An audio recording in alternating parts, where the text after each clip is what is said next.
지난 13일부터 나흘간 내린 집중호우로 충남 곳곳에서 피해가 속출했습니다. 부여에서는 차량이 물살에 휩쓸려 떠내려가면서 2명이 실종됐고 청양에선 수로 작업을 하던 1명이 부상을 입었습니다.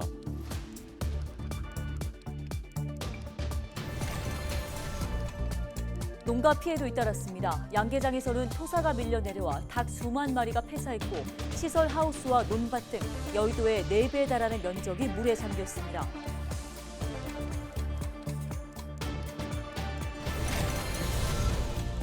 도심에선 빗물바지 등 배수로가 제 역할을 하지 못해 침수 피해를 더 키웠다는 지적이 나옵니다. 특히 배수 시설이 오래된 원도심은 해마다 피해가 반복되고 있는데 실태를 점검해봤습니다.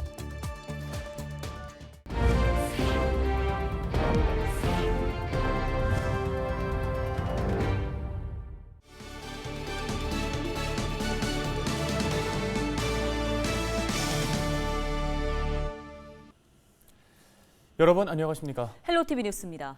광복절 연휴 기간 내린 집중호우로 충남 곳곳에서 피해가 속출했습니다. 부여에서는 차량이 물살에 휩쓸려 떠내려가면서 2명이 실종됐고 청양에서는 수로 작업을 하던 1명이 부상을 입었습니다. 네, 농경지 침수와 가축 폐사 현황도 속속 집계되고 있는데 피해가 눈덩이처럼 불어나고 있습니다. 정선영 기자가 취재했습니다. 흙탕물을 뒤집어 쓴 닭들이 숨을 헐떡입니다. 진흙투성인 바닥엔 폐사한 닭들까지 한데 뒤엉켜 있고 심한 악취가 코를 찌릅니다. 지붕과 환풍기마저 폭삭 주저앉은 양계장은 그야말로 참담한 모습입니다. 당시 시간당 70mm가 넘는 폭우가 쏟아지면서 뒷산에서 쓸려 내려온 토사와 빗물이 양계장을 그대로 덮쳤습니다. 청양 장평면에 있는 이 농가에선 14일 집중호우로 토종닭 2만 마리가 넘게 폐사했습니다. 출하를 일주일 앞두고 있던 농민은 남은 한 마리라도 더 살리기 위해 사투를 벌입니다. 저보다도 저 닭들이 더 불쌍하네요. 이런 저희가 아니었으면 닭들도 지금 밥 잘 먹고 물 잘 먹고 편안하게 있을 텐데 뭘로 말씀을 드릴 수가 없죠. 이거는 뭐 우리 이 생계 수단인데 이 재난으로 인해 가지고 하늘에서 못 살게 하는 건데. 인근에 있는 또 다른 축사에선 나무가 지붕을 덮치고 옹벽이 3m 아래로 무너져 내렸습니다. 멜론을 재배하는 시설하우스에도 물이 들어차 쑥대밭이 됐고 하천이 범람한 논에는 애써 키운 벼가 쓰러지는 등 농가 곳곳에서 피해가 속출했습니다. 모든 사람들이 지금 어마어마하게 지금 피해를 입었어. 지금 다 누구나 할 것도 없고 다들 난리여 죽고 싶은 상황이에요 지금. 지난 13일부터 나흘간 충남에 내린 비의 양은 평균 99.5mm, 특히 청양이 174.6mm로 가장 많았습니다. 부여에선 2명이 실종되고 청양에선 1명이 부상을 입는 등 인명피해도 잇따랐습니다. 여의도 면적의 4배에 달하는 1111헥타르에서 농작물이 침수됐으며 가축도 4만 8천여 마리가 폐사했습니다. 도로와 하천 제방 등 공공시설 피해는 220여 건, 주택과 상가 등 사유시설도 140건 이상 접수됐습니다. 역대급 폭우 피해에 따라 특별 재난지역 선포도 속도를 낼 전망입니다. 김태흠 지사는 16일 충남을 방문한 이상민 행정안전부 장관에게 정부 차원의 지원을 촉구했습니다.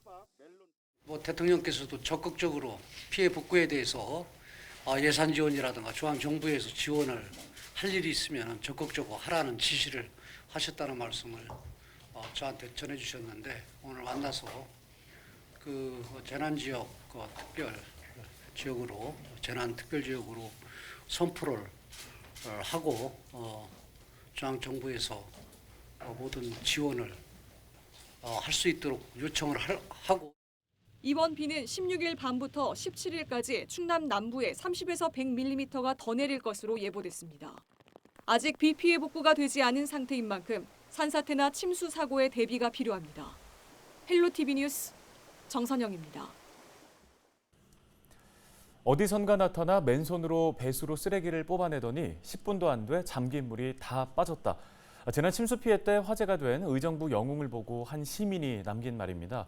이번 일로 배수로의 중요성을 알게 됐다는 시민도 있었는데요. 네, 배수로를 청소한 사람이 영웅이 될 정도로 우리 주변의 배수로들은 제 역할을 하지 못할 때가 많습니다. 이세진 기자가 직접 현장을 둘러보고 왔습니다. 쏟아진 빗물에 도로가 잠겼습니다. 배수가 제대로 되지 않아 흙탕물이 역류합니다. 올여름 침수 피해가 이어진 수도권 곳곳의 풍경입니다. 배수를 갖다 뭐 큰 걸 그거 해가지고 물 잘 빠지게끔 뭐 할 수 있다든지 그렇게 해가지고 거기서 저 물 갖다 안 오게끔 그 어떤 방지를 해줘야지. 비가 내리면 빗물바지를 통해 하수관으로 빗물이 빠져나갑니다. 하지만 재구시를 하지 못할 때가 많습니다. 비가 쏟아진 지 얼마 지나지 않아 도로변에 물이 차기 시작합니다. 빗물바지를 막은 쓰레기와 낙엽 탓입니다. 쓰레기를 걷어내자마자 정강이까지 차오른 물이 빠르게 내려갑니다. 빗물바지의 역할이 얼마나 중요한지 실감할 수 있는 장면입니다. 비가 올 때 주택가 빗물바지를 점검해봤습니다. 빗물바지 위를 장판이나 고무판이 덮고 있습니다. 평소 악취가 난다며 막아놓은 겁니다. 며칠 전 옆 동네가 침수 피해로 시끄러웠는데도 온전한 빗물바지를 찾기 어려울 정도입니다. 빗물바지 안을 들여다보면 상황은 더 심각합니다. 이 안에 보면 지금 쓰레기가 늘어나고 담배꽁초가 굉장히 많이 들어있는데 이렇게 되면 빗물바지가 제 역할을 할 수가 없습니다. 하수도로 이어진 연결관이 막혀버리면 물은 역류할 수밖에 없습니다. 지자체에서 청소를 하기도 하지만 치워도 또 쓰레기가 쌓여 비가 오면 속수무책입니다. 비 오기 전에 저희가 일단 1차적으로 안에 제설 작업을 다 하지만은 워낙 비가 많이 내리고 낙엽들이 많기 때문에 일단 낙엽이 원인이 많습니다. 비닐이랑 원인이 많기 때문에 이거는 어떻게 저희가 와서 다시 막힌 배수로는 곧 침수 피해로 이어집니다. 특히 배수 시설이 오래된 원도심은 피해가 해마다 반복됩니다. 빗물을 잘 침투시킬 수 있는 침수 시설을 둔다든지 빗물을 저장할 수 있는 저류 시설을 둔다든지 등의 어떤 그 노력이 있어야 되는데 구도심은 녹지 지역도 신도시보다는 부족하고 여러 가지 이런 시설들이 부족한 상태라서 지형적인 원인과 함께 이런 시설적인 원인도 있는 것 같습니다. 기후변화에 따라 최근 정부와 지자체는 하수도 설계 기준을 늘리고 있습니다. 하지만 배수가 제대로 되지 않으면 늘어난 용량도 무용지물. 빗물바지에 대한 시민의식과 관리가 무엇보다 중요한 이유입니다. 플루TV 뉴스 이세진입니다. 다음 소식입니다. 충남에서 16일 0시 기준 코로나19 확진자 1,603명이 추가 발생했습니다. 천안에서 가장 많은 1,158명이 확진됐고 아산에서 544명이 발생했습니다.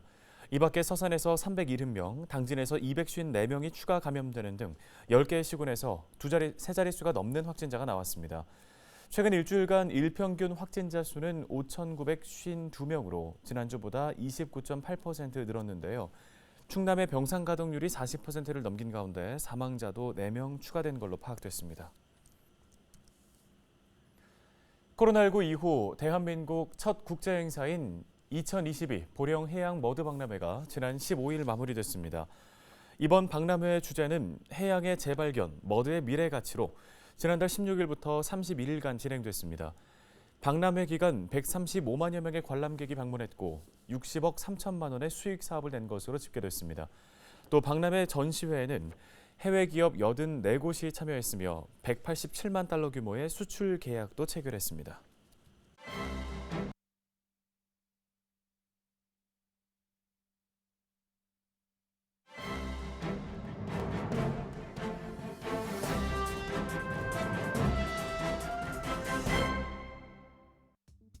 신문 브리핑입니다. 더불어민주당 당권주자인 충남 출신 강훈식 후보가 15일 전격 사퇴했습니다. 전날 발표된 대전, 세종, 충북, 충남 권리당원 투표 결과에서도 반전의 발판을 마련하지 못하자 이 같은 결정을 내린 것으로 보입니다. 재선 국회의원인 강 후보는 이날 오후 자신의 페이스북에 자신을 응원해 주셔서 감사하다며 말문을 열었습니다. 이어 이번 전당대회는 부끄러움과 두려움을 이겨내기 위한 과정이었다며 패배를 딛고 일어나 무너졌던 기본과 상식을 되찾고 다시 쓸모있는 민주당으로 만들고 싶었다고 강조했습니다. 다시 가슴 뛰는 민주당을 만드는 당대표가 되고 싶었다고도 했습니다. 강 후보는 그러면서 이제 그 과제를 두 후보께 맡기고 다시 한 명의 구성원으로 돌아가 새로운 길을 찾아보려 한다며 사퇴를 공식 선언했는데요. 이어 여러분께서 무명의 강훈식을 여기까지 올 수 있게 만들어주셨기에 여러분의 목소리를 잊지 않겠다며 당대표를 향한 도전은 여기서 멈추지만 민주당을 더 넓고 강한 정당으로 젊고 유능한 수권정당으로 다름이 공존하는 통합정당으로 만들기 위해 치열하게 고민하겠다고 다짐했습니다. 또 남은 두 분 중 누가 당대표가 되더라도 가슴 뛰는 민주당을 함께 만드는 길이라면 가장 낮은 곳에서 헌신적으로 돕겠다며 지금까지 보내주신 응원과 격려에 다시 한번 감사드린다고 덧붙였습니다. 강 후보의 중도 사퇴로 민주당 당권 경쟁은 이재명, 박용진 두 후보의 1대1 구도로 치러지게 됐습니다. 당대표 경선이 전날까지 12개 지역 순회 경선을 마치며 반환점을 돈 가운데 현재까지 권리당원 누적 득표율은 이재명 73.28%, 박용진 19.9%, 강훈식 6.83% 순입니다. 신문브리핑이었습니다.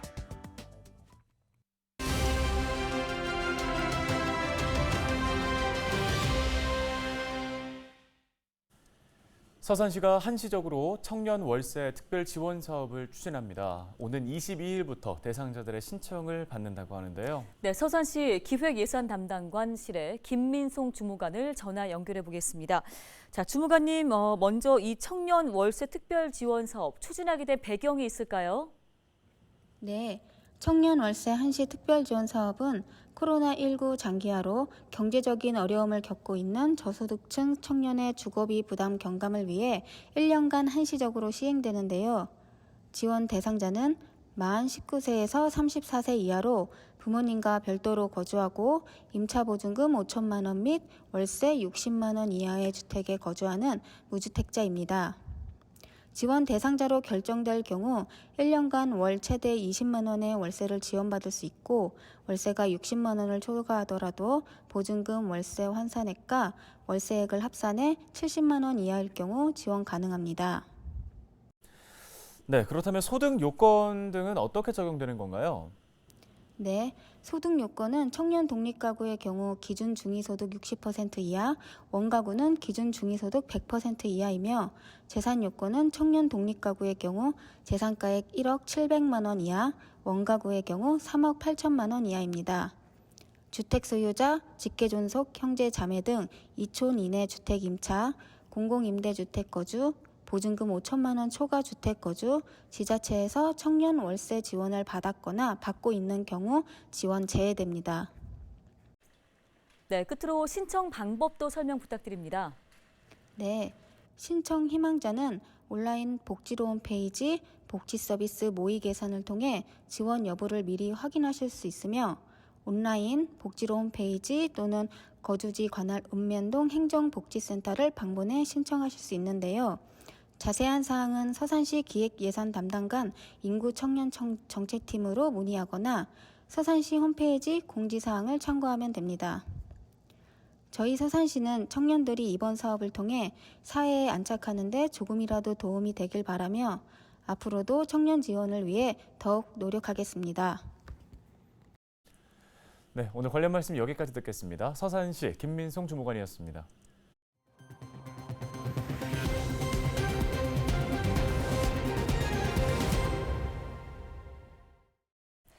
태안군이 가스르 군수 공약 실현을 위한 추진 방안 마련에 나섰습니다.